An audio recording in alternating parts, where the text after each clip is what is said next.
Hello, hello mga kaluto! For today's video, tayo ay magluluto ng sinigang na tilapia. So isa-isahin natin ang mga ingredients na kailangan. Unang-una, kailangan natin ng bawang, sibuyas, luya, kamatis, labanos, okra, gabe, siling green, sitaw, at ang ating tilapia, patis, sinigang mix, at magic sarap.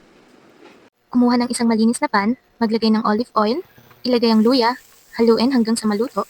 Isunod naman ilagay ang bawang, haluin lang itong mabuti upang maluto ang bawang.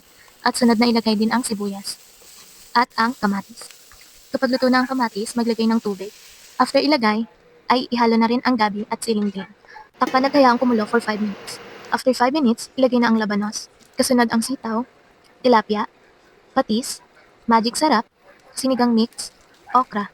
After ilagay, hayaan kumulo at least 10 minutes. At pagkatapos, pwede na itong ihain at kainin.